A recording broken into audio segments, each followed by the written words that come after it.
Hi hello guys, very good morning. ಎಲ್ಲರೂ ಹೇಗಿದ್ದೀರಾ? I hope ಎಲ್ಲರೂ ಚೆನ್ನಾಗಿದ್ದೀರಾ ಅಂತ ಅನ್ಕೊಂಡಿದ್ದೀನಿ. ನಾನು ಕೂಡ ತುಂಬ ಚೆನ್ನಾಗಿದ್ದೀನಿ. Welcome back to Lakshmi Lokesh YouTube channel guys. So ಇವತ್ತು ಸಂಡೇ.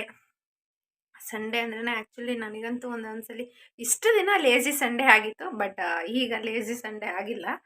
ಯಾಕಂತ ಹೇಳಿದ್ರೆ ಬೆಳಗ್ಗೆ ಇದ್ರೆ ದಿನ ಪೂರ್ತಿ ಕೆಲಸ ಇದ್ದೇ ಇರುತ್ತೆ. ಸೊ ಏನು ಕೆಲಸ ಮಾಡೋದು, ಏನು ಕೆಲಸ ಮಾಡದೇ ಇರೋದು ಅನ್ನೋದೇ ಒಂದು ಗೊಂದಲ ಸ್ಟಾರ್ಟ್ ಆಗಿಬಿಟ್ಟಿರುತ್ತೆ. ಸೊ ಹಾಗಾಗಿ ಇಷ್ಟು ದಿನ ಒಂಥರ, ಈಗಲೇ ಒಂಥರ ಈಗಷ್ಟೇ ತಿಂಡಿ ಕೂಡ ಎಲ್ಲ ತಿಂದು ಎಲ್ಲ ಮನೆ ಹತ್ರನೂ ಕೂಡ ಹೋಗಿ ಏನೇನು ಕೆಲಸ ಮಾಡ್ತಿದ್ದಾರೆ ಅಂತ ನೋಡ್ಕೊಂಡು ಬಂದೆ. ಅಂದರೆ ನನಗೆ ಆ್ಯಕ್ಚುಲಿ ಜಾಸ್ತಿ ಹೊತ್ತು ಕುತ್ಕೊಳೋದಕ್ಕಾಗಲ್ಲ. ಸೊ ಹಾಗಾಗಿ ಒಂದು ಸ್ವಲ್ಪ ತಿದ್ದು ನೋಡಿಕೊಂಡು ರಿಟರ್ನ್ ಬಂದ್ಬಿಟ್ಟೆ. ಈಗ ಆ್ಯಕ್ಚುಲಿ ಪೇಂಟ್ ಹೊಡಿಸ್ತಾ ಇದ್ದಾರೆ. ಈಚೆದು ಆಲ್ಮೋಸ್ಟ್ ಪೇಂಟ್ ಮುಗ್ದಿದೆ, ಇನ್ನು ಒಂದು ಸೈಡ್ ಪೆಂಡಿಂಗ್ ಇದೆ ಅಷ್ಟೇ. ಇವಾಗ ಟೈಮ್ ಬಂದು ವ್ಲಾಗ್ ಸ್ಟಾರ್ಟ್ ಮಾಡ್ತಾರೆ ಟೈಮಿಂಗ್ಸು. ಸೊ 12 ಗಂಟೆ ಆಗಿದೆ. ಅವ್ರು ನಿನ್ನೆ ಒಂದು ಸ್ವಲ್ಪ ಮಾಡಿದರು, ಇವಾಗ 12 ಗಂಟೆ ಅಷ್ಟರಲ್ಲಿ ಫುಲ್ಲು ಒಂದು 3 ಸೈಡ್ ಫಿನಿಶ್ ಮಾಡಿದ್ದಾರೆ. ಇನ್ನು ಒಂದು ಸೈಡ್ ಕಂಪ್ಲೀಟ್ ಆಗಿದೆ. ನಾನು ಯಾವ ಕಲರ್ ಪೇಂಟ್ ತೊಗೊಂಡಿದ್ದೀನಿ ಏನು ಅಂತ ಈಗ ನೆಕ್ಸ್ಟ್ ವಿಡಿಯೋ ಶೇರ್ ಮಾಡ್ತೀನಿ ನೋಡಿ. ತುಂಬ ಚೆನ್ನಾಗಿ ಕಾಣ್ತಿದೆ. ಬಟ್ ಈಚೆ ಹೊಡೆದಾಗಿದೆ. ಬಟ್ ಅಂದರೆ ವಿಂಡೋಸ್ಗೆ ಬಾರ್ಡರ್ ಬರುತ್ತಲ್ಲ, ಈ ಬಾಕ್ಸ್ ಶೇಪಲ್ಲಿ ವಿಂಡೋ ಮಾಡಿಸಿರೋದ್ರಿಂದ ಅದಕ್ಕೆ ಒಂದು ಬೇರೆ ಕಲರ್ ಸೆಲೆಕ್ಟ್ ಮಾಡಿದ್ದೀನಿ. ಅದನ್ನು ಲಾಸ್ಟಿಗೆ ಹೊಡಿತೀವಿ ಅಂತ ಇಟ್ಟಿದ್ದಾರೆ. ಯಾವ ಕಲರ್ ಹೊಡಿತೀನಿ, ಹೆಂಗೆ ಹೊಡಿಸಿದ್ದೀನಿ ಅನ್ನೋದನ್ನು ನೋಡಿ. ನನಗಂತೂ ತುಂಬ ಇಷ್ಟ ಆಗಿದೆ. ಬಟ್ ಹೋಗಿ ಗೊತ್ತಿಲ್ಲ, ಒಬ್ಬೊಬ್ಬರು ಅಭಿಪ್ರಾಯನೂ ಒಂದೊಂದು ಥರ ಅಲ್ವಾ. ಸೊ ಬನ್ನಿ ಮನೆ ಹತ್ರ ಹೋಗಿ ಅಲ್ಲಿ ಯಾವ ಕಲರ್ ಹೊಡಿತಾ ಇದ್ದಾರೆ ಅಂತ ತೋರಿಸ್ತೀನಿ. ಸೊ ನೋಡಿ, ಇದು ಆ್ಯಕ್ಚುಲಿ ಲೈಟ್ ಕ್ರೀಮ್ ಕಲರ್ ಇದೆ. ಹೊಡಿತಾ ಇರಬೇಕಾದ್ರೆ ನೋಡೋಕ್ಕೆ ಒಂಥರ ಭಯನೂ ಆಗುತ್ತೆ, ಹಾಗೆ ಫಿನಿಶಿಂಗ್ ಆದಮೇಲೆ ನೋಡೋ ಖುಷಿನೂ ಆಗುತ್ತೆ. ಇನ್ನೇನು ಒಂದು ಸ್ವಲ್ಪ ಪೆಂಡಿಂಗ್ ಇದೆ ಅಷ್ಟೇ ಗಾಯ್ಸ್. ಅವರು ಕೂಡ ಆವಾಗಲೇ ಹೇಳಿದೆ ನಿಮಗೆ ನಾನು, ಭಯನೂ ಆಗುತ್ತೆ ಅಂತ. ಯಾಕಪ್ಪ ಅಂತ ಹೇಳಿದ್ರೆ ಅವರು ನೋಡಿ ಮೇಲಿಂದ ಹಗ್ಗ ಇಟ್ಕೊಂಡೇ ಇಳಿಬೇಕು. ನಮಗೆ ನೋಡೋದಕ್ಕೇನೋ ಖುಷಿ, ಬಟ್ ಅವ್ರು ಇಳಿಬೇಕಾದ್ರೆ ಯಪ್ಪ ಸೇಫ್ ಆಗಿರಲಿ ಅಂತ ಅಂದ್ಕೊತೀನಿ. ಇನ್ನು ಹಾಗೆ ಸೈಡ್ ಅಮ್ಮ ಲೋಕಿ ಏನು ಮಾಡ್ತಾ ಇದ್ದಾರೆ ಅಲ್ಲಿ ಅಂದರೆ, ಒಂದು ಸ್ವಲ್ಪ ಸಿಮೆಂಟ್ ಕೆಲಸ ಇತ್ತು. ಸೊ ಅದನ್ನು ಅವರೇ ಮಾಡ್ತಾ ಇದ್ದಾರೆ. ಯಾಕೆ ಅಂತ ಮನೆಗೆ ಹೋಗಿ ಕಂಟಿನ್ಯೂ ಮಾಡ್ತೀನಿ ಗೈಸ್.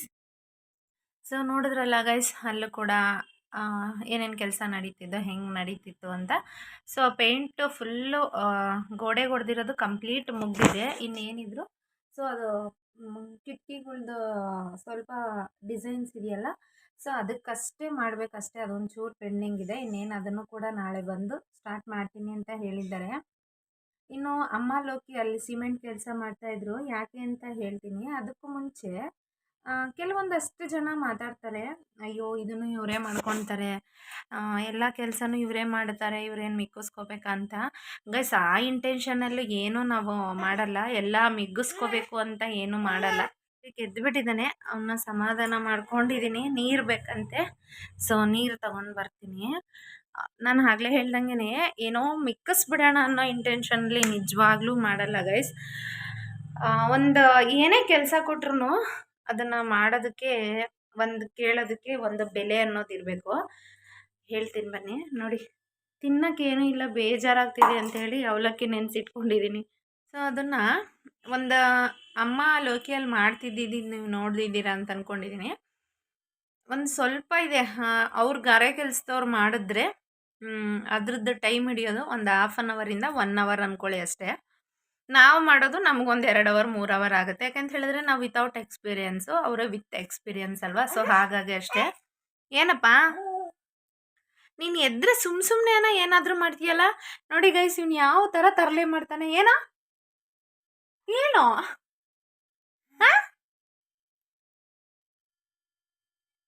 ಸುಮ್ಮನೆ ಇರಲ್ವಾ? ಬೇಕು ಬೇಕು ಅಂತ ಚೀಟ ಮಾಡ್ತೀಯ, ಬೇಕು ಬೇಕು ಅಂತ ಕೊಳ್ಳ. ಅವನು ನನ್ನ ಫೋನ್ ಇಟ್ಕೊಂಡ್ರೆ ಸಾಕು ಸ್ಟಾರ್ಟ್ ಮಾಡಿಬಿಡ್ತಾನೆ, ಬಿಡ್ತಾನೆ. ಸುಮ್ಮನಿರೋದು ಬಿಟ್ಟ ಇರು, ವ್ಲಾಗ್ ಮಾಡಿಬಿಡೋಣ. ಸೊ ಅದೊಂದು ಚೂರು ಸುಮ್ಮನಿರಪ್ಪ. ನೋಡಲ್ಲಿ ಹೆಂಗೆ ಕಿರ್ಚ್ತಾ ಇದೆಯಾ. ಸೊ ಅದೊಂದು ಸ್ವಲ್ಪ ಕೆಲಸ ಮಾಡೋದಕ್ಕೆ ಅವರು 5,000 ಕೇಳ್ತಾರೆ. ನನಗಂತೂ ತುಂಬ ಬೇಜಾರಾಯಿತು. ಸುಮ್ಮನೆ ಇರು ಚಿನ್ನ.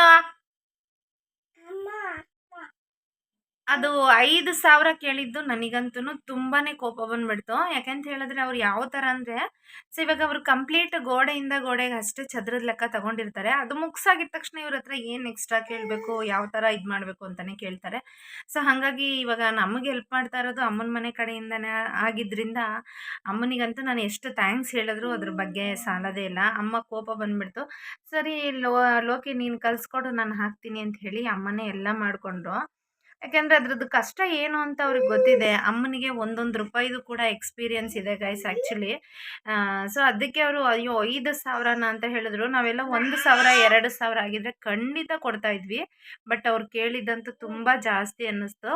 ಸೊ ಹಾಗಾಗಿ ಅಮ್ಮ ಕೊಡಲಿಲ್ಲ ಅಷ್ಟೇ. ಅದನ್ನು ಜನ ಹಿಂದೆ ಎಷ್ಟೋ ಒಂಥರ ಮಾತಾಡ್ತಾರೆ. ಯಾಕಂತ ಹೇಳಿದ್ರೆ ಈಗ ನಾನೇ ಆಗಲಿ 10 ರೂಪಾಯಿ ದುಡಿಬೇಕು ಅಂತ ಹೇಳಿದ್ರೆ ಅದರಿಂದ ಎಷ್ಟೊಂದು ಕಷ್ಟ ಇರುತ್ತೆ. ಅದು 10 ರೂಪಾಯಿ ಆಗೋ ಕೆಲಸ ಅವ್ರು ಕರೆದ್ರ ಹೋಗ್ಲಿ ಒಂದು 20 ರೂಪಾಯಿ ಕೇಳೋದ್ರಲ್ಲಿ ಏನೋ ಒಂಥರ ನ್ಯಾಯ.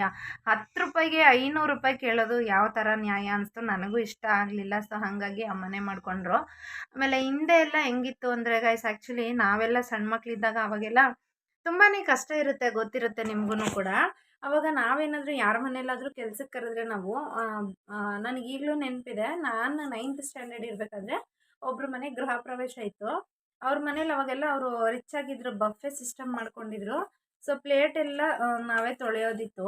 ಸೊ ಒಂದು ಇಡೀ ದಿನ ನಾನು ತೊಳೆದಿದ್ದೀನಿ, ನಾನು ನನ್ನ ತಂಗಿ ಇಬ್ರೂ ಕೂಡ.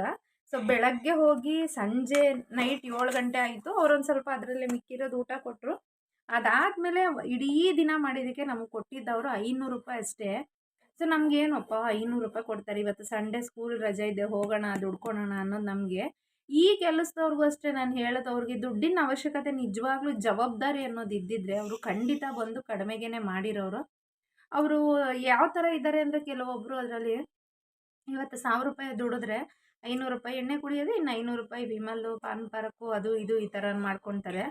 ಸೊ ಮತ್ತೊಂದು ದಿನ ದುಡಿದ್ರೆ ಅದನ್ನ 1,000 ಮನೆಗೆ ಕೊಡ್ತಾರೆ. ಈ ಥರ ಇರೋರಿಗೆ ಏನು ಬರುತ್ತೆ, ಅಯ್ಯೋ ಹೋಗೋದು 1,000 ಕೊಟ್ಟರೆ ನಮ್ಮ ಎಣ್ಣೆಗಾಗಲ್ಲ ಅಂತ ಥಿಂಕ್ ಮಾಡ್ಕೊಂಡು ಹೋಗ್ತಾರೆ.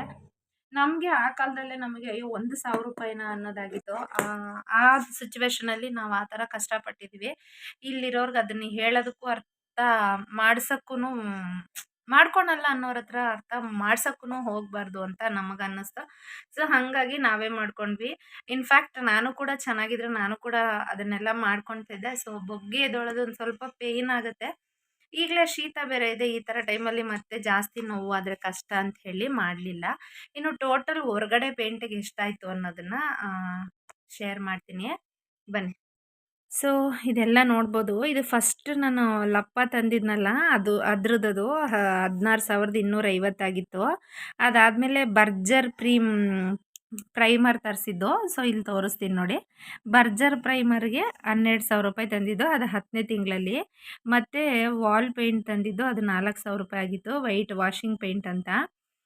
ಸೊ ಅದು 11 ಮಂತ್ಸು. ನಾನು ಡೇಟು ಮತ್ತು ಅಮೌಂಟ್ ಎರಡೂ ಬರೆದಿರ್ತೀನಿ. ಆಮೇಲೆ ಅದಕ್ಕೆ ಪೇಂಟ್ ಮಿಕ್ಸ್ ಮಾಡ್ಕೊಳಕ್ಕೆ ತಂದಿದ್ದು 4,680 ರೂಪಾಯಿ ಗೈಸ್. ಏನಾಯಿತು ನಿಧಾನ, ಇನ್ನೂ ಇಲ್ಲ, ಸೆಕೆಂಡ್ ಟೈಮ್ ಲಪ್ಪ ಅದೇ ಏನೇನು ತಂದಿರ್ತೀನೋ ಅದು ಬರೆದಿರ್ತೀನಿ. ಇದು ಆ್ಯಕ್ಚುಲಿ ನಾನು ತಂದಿರೋದು. ಸೊ ಪೇಂಟ್ ಇದೆರಡು ಹೊರಗಡೆಗೆ ನಾನು ತಂದಿರೋದು. ಇದೆರಡು 13ನೇ ತಾರೀಕು ಮತ್ತು ನಿನ್ನೆ ಸಂಡೇ. ಸೊ ನೆನ್ನೆ ಫೋನ್‌ಪೇ ಮಾಡಿದ್ದು, ಅದ್ರ ಡೇಟ್ ಬರೆಯೋಣ ಅಂಥೇಳಿ ನಾನು ಹಂಗೆ ಇಟ್ಟಿದ್ದೀನಿ ಅಷ್ಟೇ. ಸೊ ಫಸ್ಟ್ ತಂದಿದ್ದು ಬೆಳಗ್ಗೆ 11,200, ಅದಾದಮೇಲೆ 42,000 ರೂಪಾಯಿ. ಹೊರಗಡೆ ಪೇಂಟಿಗೇ ಆಗಿರೋದು. ಅಂದರೆ ಈ ಲಪ್ಪ, ಈ ವಾಷಿಂಗ್ ಪೇಂಟು ಮತ್ತು ಇದು ಪ್ರೈಮರು ಅದೆಲ್ಲ ಬಿಟ್ಟು ಹೊರಗಡೆ ಕಲರ್ ಪೇಂಟ್ ತಂದಿದ್ದೀನಲ್ಲ, ಸೊ ಆ ಕಲರ್ ಪೇಂಟಿಗೆ ಆಗಿದ್ದು ಕಾಸ್ಟ್ ಬಂದು ಒಟ್ಟು 54,000 ಗೈಸ್. ಒಂದು ಸತಿ 11,200, ಒಂದು ಸತಿ 42,000, ಟೋಟಲು 52,000 ರೂಪಾಯಿ ಆಗಿದೆ. ಅಲ್ಲ 53,000 ಆಗಿದೆ. ಸೊ ನೋಡಿದ್ರಲ್ಲ, ಹೊರಗಡೆ ಪೇಂಟಿಗೆ ಬೇರೆ ಎಲ್ಲ ಬಿಟ್ಟು 53,000 ಆಗಿದೆ. ಅದರಲ್ಲೂ ಕೆಲವರು ಏನು ಆಡ್ತಾರೆ ಅಂದರೆ, ಅಯ್ಯೋ ಅಷ್ಟಾಗಿರುತ್ತಾ ಇಷ್ಟಾಗಿರುತ್ತಾ ಅಂತಾರೆ. ಇನ್ನು ಕೆಲವರು ತಂದಿರೋದೇ ಸುಮ್ಮನೆ ಹೇಳ್ತಾ ಇರ್ತೀರಾ ಅಂತಾರೆ. ಅದಕ್ಕೆ ಈ ಸತಿ ಬರ್ದಿರೋದನ್ನು ಸಮೇತ ಹಾಕಿರ್ತೀನಿ. ಅದು ನನ್ನ ಬ್ಲಾಗ್ ನೋಡೋರು ನೋಡಿದ್ರೆ ಅರ್ಥ ಆಗುತ್ತೆ, ಅದು ಅವ್ರಿಗೆ ಹೇಳ್ತಾ ಇದ್ದೀನಿ ಅನ್ನೋದು ಅರ್ಥ ಆಗುತ್ತೆ. ಆಮೇಲೆ ಇನ್ನೊಂದು ಏನಪ್ಪ ಅಂದರೆ, ಇದು ಯಾವುದೇ ಕಾರಣಕ್ಕೂ ನಾನು ಏನೋ ನಾವು ದಬಾಕ್ಬಿಟ್ಟಿದ್ದೀವಿ ಅಂತ ಕೊಚ್ಕೊಳೋದಕ್ಕಂತೂ ನಾನು ಖಂಡಿತ ಬ್ಲಾಗಲ್ಲಿ ಹೇಳಲ್ಲ. ಈಗ ನನಗಷ್ಟೇ ಆಲ್ಮೋಸ್ಟ್ ಪೇಂಟ್ ಮಾಡಬೇಕಾದ್ರೆ ಅವ್ರು ನಿಜವಾಗ್ಲೂ ಎದುರಿಸಿದ್ದು ಎಷ್ಟಾಗುತ್ತೆ ಅಂತ ಹೇಳಿದ್ರೆ, ಪೇಂಟಿಗೆ 4 ಲಕ್ಷ ಬೇಕು, ಹೊಡೆಯೋದಕ್ಕೆ 4 ಲಕ್ಷ. ನಮ್ಮ ಮನೆ ಒಟ್ಟು ಕಾಂಟ್ರಾಕ್ಟ್ ಎಲ್ಲ ಅವರೇ ತಂದು ಹೊಡೆಯೋದಕ್ಕೆ ಅವ್ರು ಕೇಳಿದ್ದಿದ್ದು ಆ್ಯಕ್ಚುಲಿ 8 ಲಕ್ಷ. ಸೊ ಅಷ್ಟು ಕೊಟ್ಟಿದ್ರೆ ನಾನಂತೂ ಉದ್ಧಾರ ಆಗ್ತಿರ್ಲಿಲ್ಲ. ಹಾಗಾಗಿ ನಾನು ತಂದು ಕೊಡ್ತೀನಿ, ನೀವು ಹೊಡೀರಿ ಅಂತ ಕೇಳಿದೆ. ಸೊ ಸರಿ ನೀವೇ ತಂದು ಕೊಡಿ, ನಮಗೆ 4 ಲಕ್ಷ ಕೊಡಿ ಅಂತ ಕೇಳಿದ್ರು. ಸೊ ನೋಡಿ ಮಾಡಿ ಹಿಡಿದು ಈಗ ಒಂದು ಆವ್ರೇಜಿಗೆ ಸಿಕ್ಕಿರೋರಿಗೆ ಕೊಟ್ಟಿದ್ದೀವಿ. ನನ್ನ ಪ್ರಕಾರ ಪೇಂಟಿಗೆ ಒಂದು 140, 150 ಎಕ್ಸ್ಟ್ರಾ ಅಂದರೆ 180 ಮುಗಿಬೋದು ಅಷ್ಟೇ. ಬಟ್ ಅವ್ರು ಕೇಳಿರೋದು 4 ಲಕ್ಷ ಅಂದರೆ ಎಷ್ಟು ಡಿಫ್ರೆನ್ಸ್ ಇದೆ ನೋಡಿ.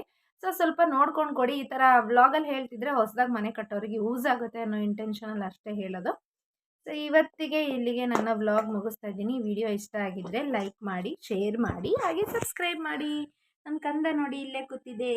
ಇನ್ನು ಯಾರ್ಯಾರು ವಿಡಿಯೋಗೆ ಸಬ್ಸ್ಕ್ರೈಬ್ ಮಾಡಿಲ್ಲ ಸಬ್ಸ್ಕ್ರೈಬ್ ಮಾಡಿ. Thank you. ಬಾಯ್ ಮಾಡು, ಬಾಯ್ ಮಾಡು.